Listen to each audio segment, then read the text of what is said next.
El gobierno confirmó el viernes la compra de 2 vacunas contra el COVID-19, la de la alianza germano-estadounidense Pfizer-BioNTech y la del laboratorio chino Sinovac.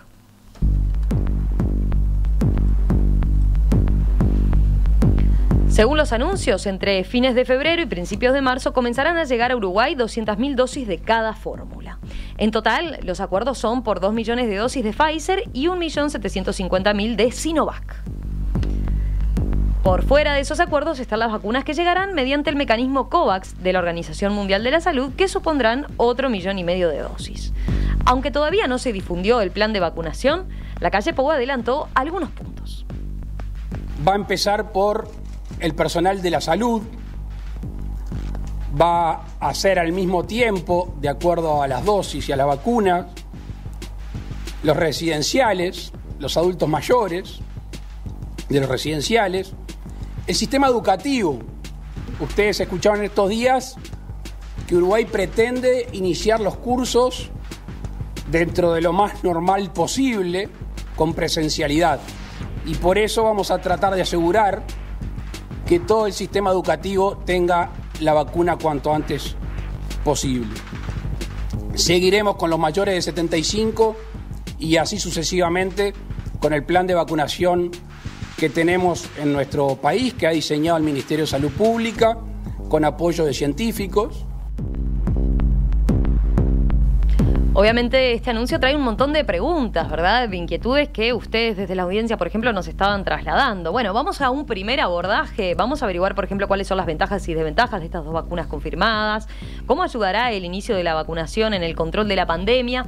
Lo hablamos con María Moreno, doctora en inmunología, integrante de la Comisión Nacional Asesora de Vacunación y con quien ya estuvimos conversando hace algunas semanas atrás en una entrevista que fue muy clara al respecto. Ahora le vamos a trasladar algunas otras preguntas, algunas las reiteraremos en todo caso para esclarecer la situación. María, ¿qué tal? Buen día, un gusto saludarte. Buen día para todos. Buenos días. Efectivamente tenemos 2 vacunas. Tenemos 2 vacunas, exactamente, la de Pfizer en alianza con BioNTech y la de Sinovac. ¿Cómo se desarrollaron, para empezar, cómo se desarrollaron tan rápido estas vacunas? Son 2 tecnologías distintas, pero bueno, ¿cómo se desarrollaron tan rápido? Y si son igual de seguras las 2. Bien, empezamos por la primera pregunta.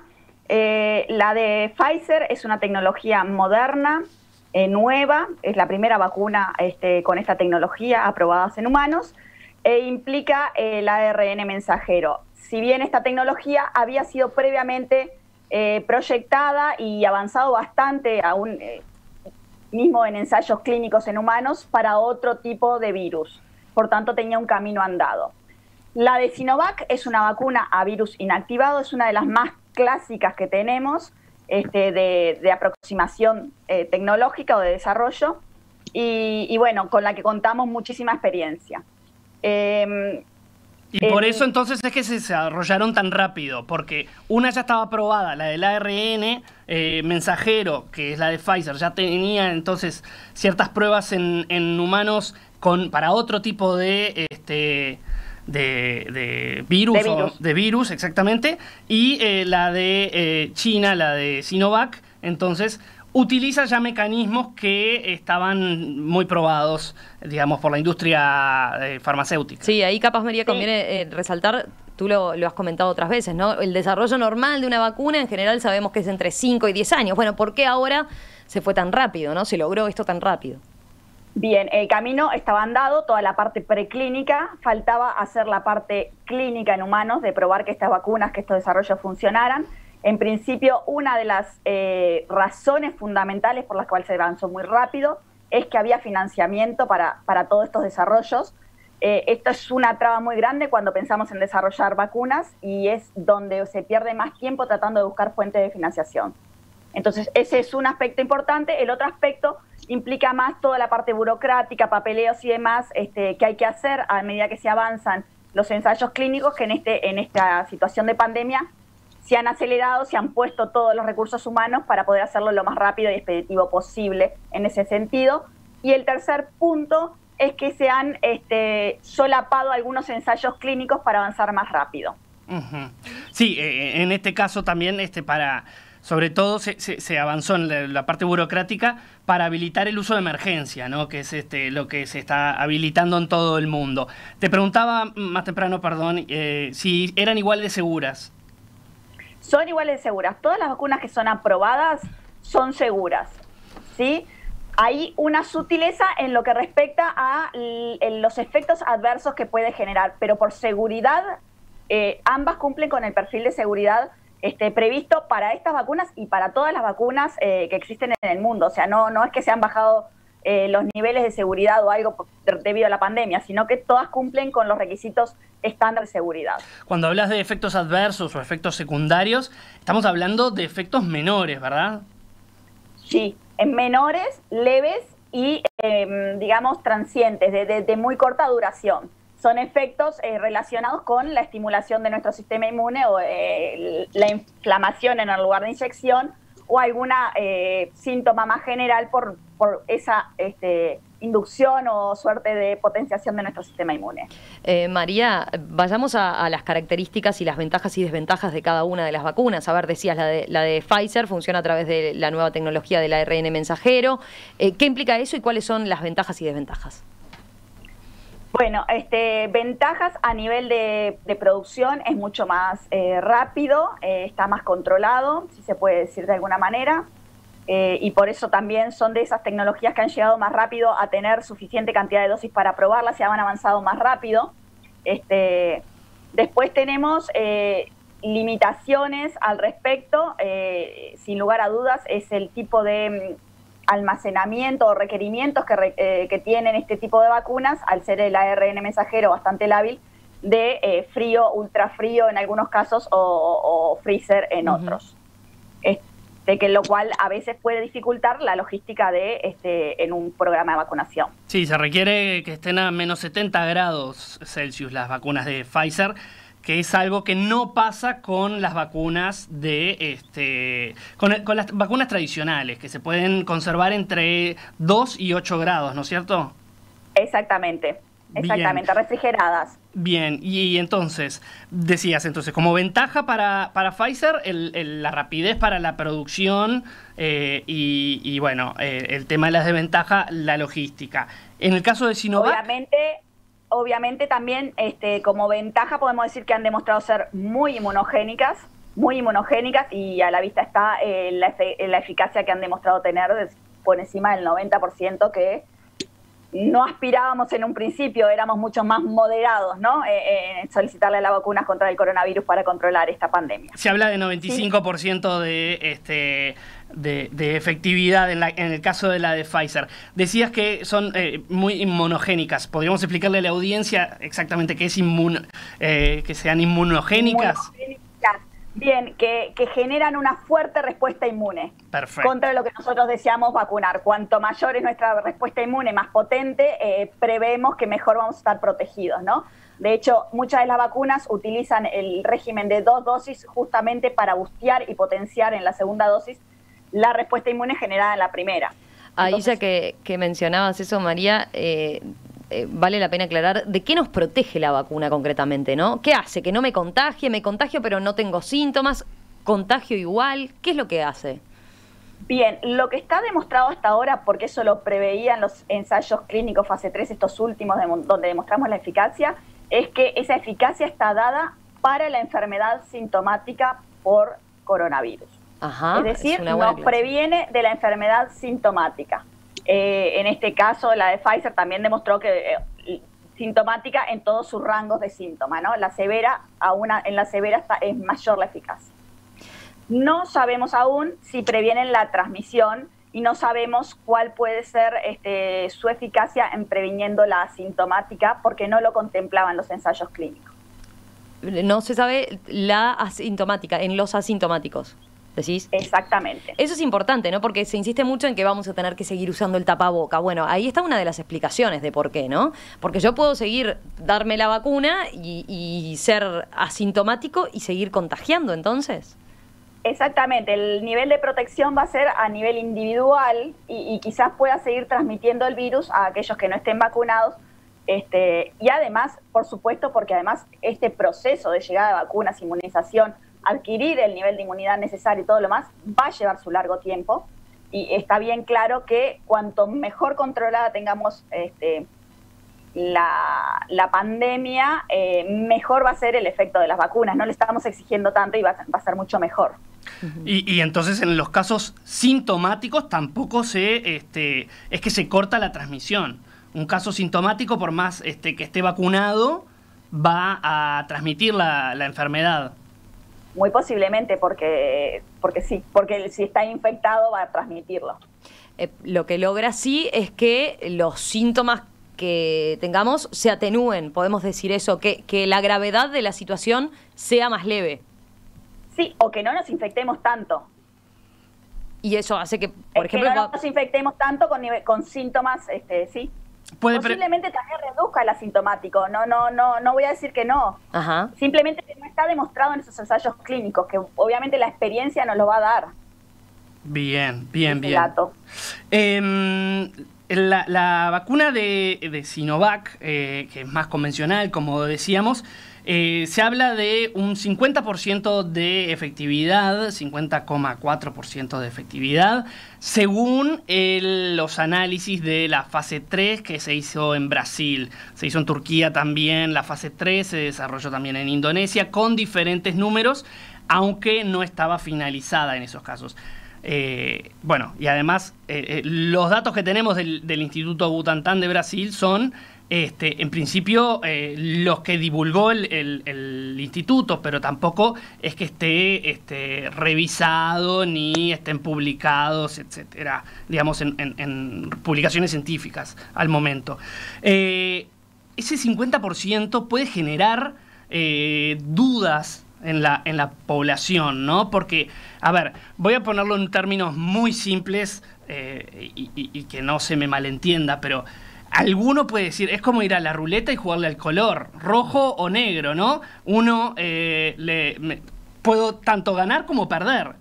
Entonces, expliquémoslo desde el punto de vista científico, desde el punto de vista médico, qué quiere decir este 50% y si está bien que haya dudas o no de parte de la población.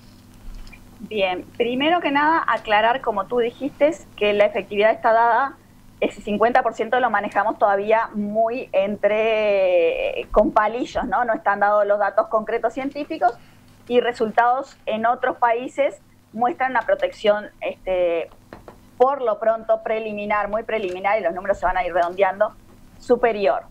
El ensayo realizado en Brasil tiene sus limitaciones porque había mucha circulación, se vacunó a personal de salud muy expuesto y demás, que puede haber llevado a un poco esa baja en la eficacia. Aún así, un 50% es la mitad de chance de no infectarme. Si yo lo pienso, quizás en aquellos con más, que puedan sufrir más severamente la enfermedad, aquellos con comorbilidad o adultos mayores, aún sigue siendo alta la chance de agarrarme la infección, ¿no? Pero si lo pienso en alguien que no está, o sea, que por más que pueda infectarse, no cursa la enfermedad de forma severa, y eso puede ayudar a controlar la circulación del virus a nivel general en la comunidad y todo lo demás, es una vacuna muy útil, ¿sí? Entonces, bueno, hay que pensarla en esos contextos, ¿no? Es un 50 menos de infecciones que tengo. Es importante en este estado de pandemia.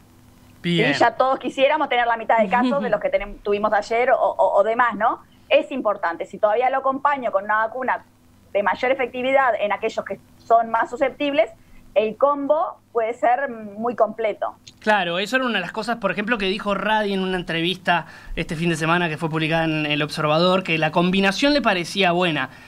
¿Coincidís con esa afirmación entonces? Sí, sin lugar a dudas, porque la de Sinovac también seguramente permita la inmunización llegar más fácil, hacerlo de forma mucho más rápida y demás. Entonces atacás por dos lados dos problemas diferentes. Uh-huh. ¿Y es la mejor combinación posible dadas las opciones que había o que hay en el mercado? Bueno, yo las opciones no las sé, porque obviamente estamos ante una situación donde el acceso a las vacunas es muy limitado. Entonces, ahí hay que ver a qué se podía acceder. Eso yo los desconozco, no es parte de mi competencia. Entonces, en ese sentido, obviamente hay otras vacunas muy atractivas en el mercado, pero hay que ver si se pueden acceder a ellas también. Claro. En principio, Pfizer, sin lugar a dudas, es una de las más atractivas, tiene la aprobación de la OMS, tiene una alta eficacia, se han vacunado millones de personas ya con esta vacuna, ha demostrado que podemos estar tranquilos, que no era lo que se hablaba, el cuco que se hablaba. Entonces, en ese sentido, la acompañas con otra vacuna y llegas a más personas y puede ser un buen combo, sin lugar a dudas. Protegés con la que tiene mayor eficiencia y eficacia a la población de más riesgo, ¿no? Como el personal médico, por ejemplo, y después con la otra, bueno, logras la inmunidad en el resto de la población, ¿no? Más allá de que se sabe que vamos a recibir otras. Esa sería mi estrategia personal. Después la estrategia que pueda hacer, de acuerdo a cómo vengan llegando las dosis, la cantidad real de dosis, y cómo se puedan ir llevando el programa de inmunización, puede ser otra cosa, puede cambiar. María, ¿qué se sabe respecto a cuánto dura la inmunización? Qué gran pregunta, no lo sabemos todavía. Sabemos un poco acerca de las reinfecciones, la inmunidad adquirida por la propia infección natural. Se habla seguro de unos 3, 4, 5, 6 meses, no sabemos mucho más. Y habrá que esperar, obviamente va a depender del tipo de vacuna y la respuesta inmune que potencien. Y en particular, nosotros en inmunología hablamos de la respuesta de memoria, que no ha sido muy medida en todos estos ensayos y bueno, a la espera está de ver cómo se comportan en ese sentido estas vacunas. No ha habido tiempo. No ha habido tiempo todavía, o sea, lo vamos a ver sobre la marcha, digamos. Posiblemente sí. ¿Qué contraindicaciones tienen las vacunas? Bien, las vacunas de Pfizer, las contraindicaciones que hemos visto hasta ahora son aquellos alérgicos severos, alérgicos a alguno de los componentes de la vacuna. Más que nada no el alérgico común, sino aquellos que hacen una reacción anafiláctica. Uh-huh. En principio, esa sería la contraindicación de Pfizer, la principal. Y bueno, las otras inactivadas en principio no tienen mayor contraindicación, salvo alguna alergia a algún componente de la vacuna, pero en general no hay gente alérgica a estos componentes.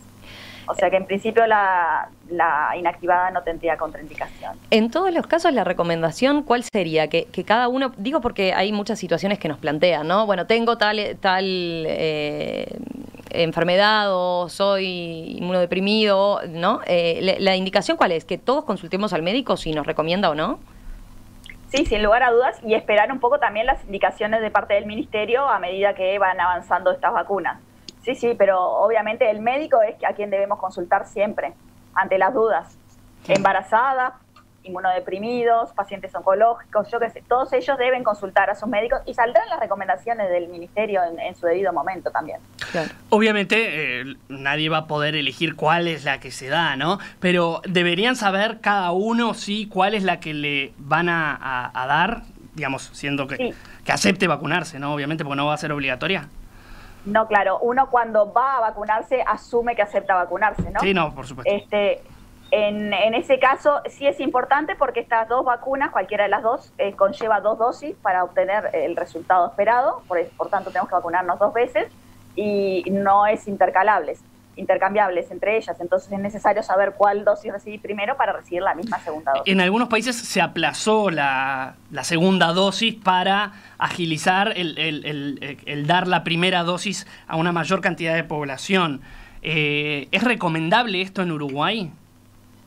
Yo en principio te diría que no, porque la eficacia está demostrada con ese esquema de inmunizaciones, con esas distancias entre dosis. Entonces, no es lo recomendable. Ahora, si en una situación de pandemia un país decide, por escasez o demás, asumir otro tipo de esquema, puede ser válido. En principio te diría que no es recomendable. Más vale asegurar menos población y que reciba bien protegida. Bien. Y por otro lado, Uruguay, bueno, como ya en la entrevista anterior de fin de año explicabas, Uruguay no tiene una agencia de aprobación de vacunas y por eso se rige en general por las aprobaciones que dan algunas de las principales agencias del mundo, por ejemplo la FDA en Estados Unidos, la EMA, la Agencia de Medicamentos Europea. En este caso la de Pfizer ya fue aprobada, pero la de Sinovac no está aprobada por ninguna de las dos, por ejemplo, ¿no? ¿Qué aprobación tiene en este caso la vacuna de Sinovac? Bueno, ¿cómo fue la interna de aprobación dentro de Uruguay? No te podría decir. Sí te puedo decir que esta vacuna de Sinovac ya está aprobada en China, en Turquía, en Indonesia, en Brasil y recientemente la semana pasada en Chile. O sea que va obteniendo aprobaciones a lo largo de los distintos países. Ahora, si Uruguay reconoce esas aprobaciones, no te sabría decir claramente. Y en general acá, digamos, pasa la comisión asesora de vacunaciones, al menos estudia la documentación y las aprobaciones que dan en otros países, ¿no? Sí, más que nada la parte de regulación de medicamentos estudia esa parte. Nosotros estudiamos más la parte técnica de los resultados de la vacuna, su seguridad, inmunogenicidad, eficacia. Y en este caso, ¿sabes si van a pedir documentación de estas dos vacunas, la de Sinovac y la de Pfizer, para estudiarlas? Nosotros, sí, claro, ya está. La de Pfizer ya está accesible y la de Sinovac sí. Van a estar a la pidiendo. Espera de...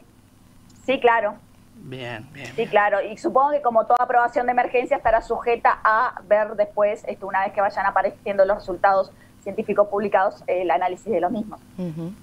María, para ir terminando, hay obviamente una tensión en lo que tiene que ver con las experiencias de los otros países, ¿no? Concretamente, se ha puesto mucho énfasis en Israel, que ya lleva cerca de del 37% de la población inmunizada con la vacuna de Pfizer, concretamente.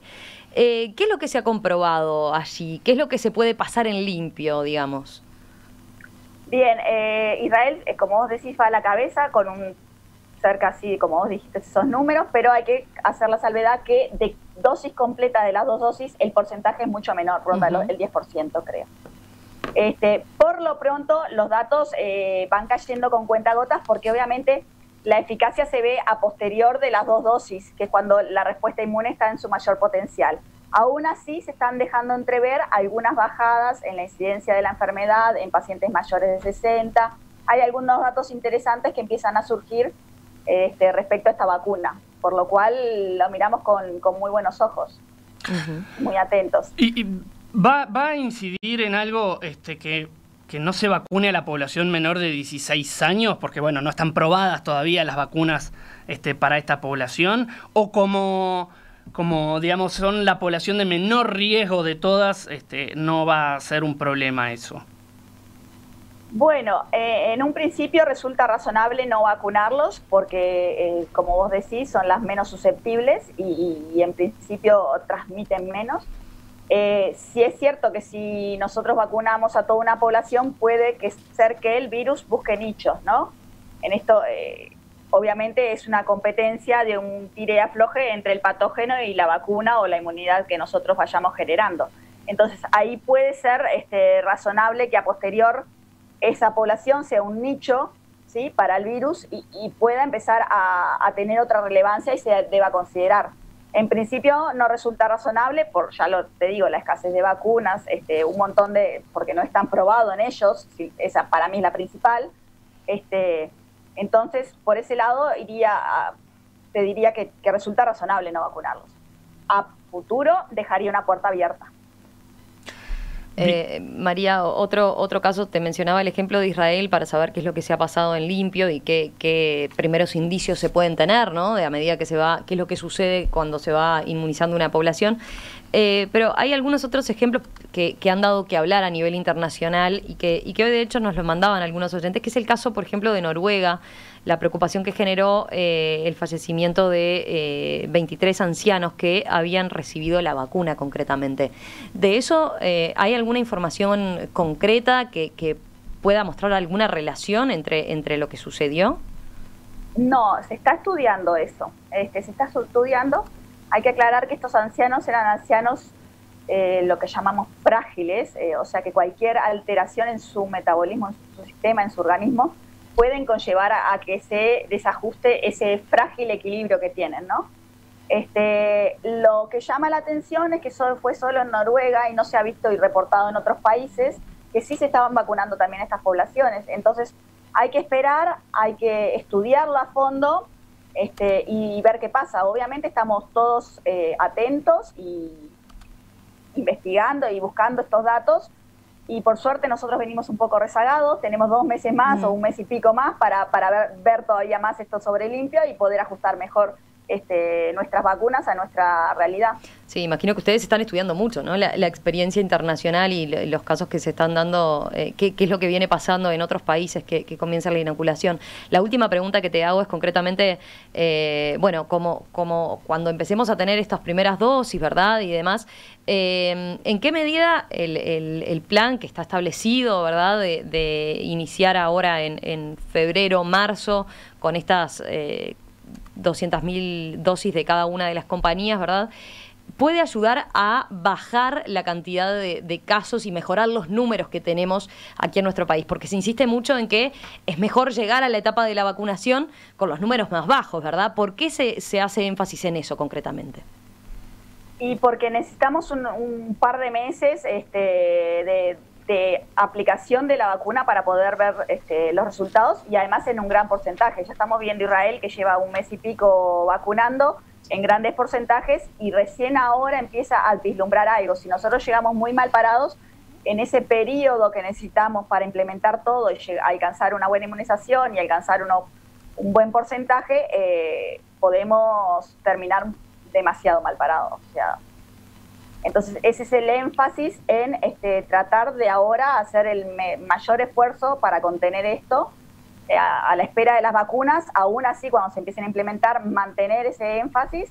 Y bueno, una vez que sí alcancemos un porcentaje grande, bien inmunizado, y sobre todo protejamos a aquellos más susceptibles, bueno, podemos ir pensando, ir mejorando un poco todo lo que conlleva la realidad social, digamos.